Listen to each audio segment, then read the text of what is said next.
मुंबई महापालिकेच्या निवडणुकीत दाखल झालेल्या माजी नगरसेवकांच्या संपत्तीत दुपटीपासून थेट 5 पटीनं वाढ झाल्याचं दिसून येत आहे. मुंबई महापालिकेच्या निवडणुकीत 227 प्रभागांमध्ये तब्बल 1700 उमेदवार निवडणुकीच्या रिंगणात उतरलेत. त्यात माजी महापौर आणि माजी नगरसेवकांचाही समावेश असून त्यांनी आपल्या उमेदवारी अर्जासह आपापली प्रतिज्ञापत्रही सादर केली आहेत. या प्रतिज्ञापत्रांमधून माजी महापौर आणि माजी नगरसेवक यांची संपत्ती काही पटीनं वाढली असल्याची माहिती ही उजेडात आली आहे.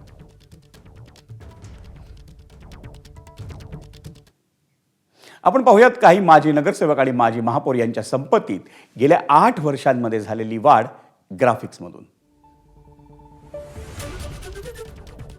आपण पाहतोय किशोरी पेडणेकर ठाकरेंची शिवसेना माजी महापौर होत्या. एकूण मालमत्ता 5,26,00,000 त्यांनी आत्ता दाखवलेली आहे आणि 2017 सालची त्यांची मालमत्ता 1,61,53,000 रुपये.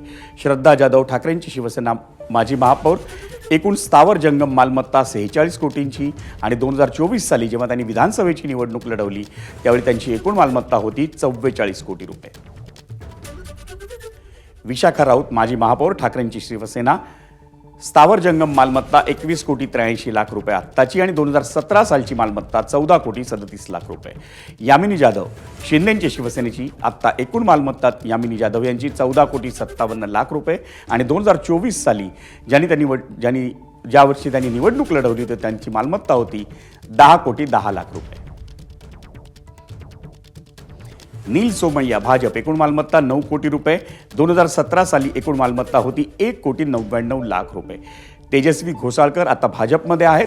एकूण मालमत्ता यावेळी 5 कोटी रुपये आणि 2017 साली एकूण मालमत्ता 25,00,000 रुपये. समाधान सरवणकर शिंदेंच्या शिवसेनेचे, एकूण मालमत्ता सध्या 46,59,00,000 रुपये. 2017 सालची एकूण मालमत्ता 9,43,00,000 रुपये. रवी राजा आता भाजपमध्ये दाखल झालेत.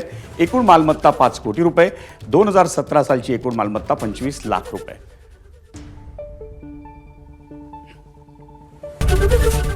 एबीपी माझा, उघडा डोळे बघा नीट.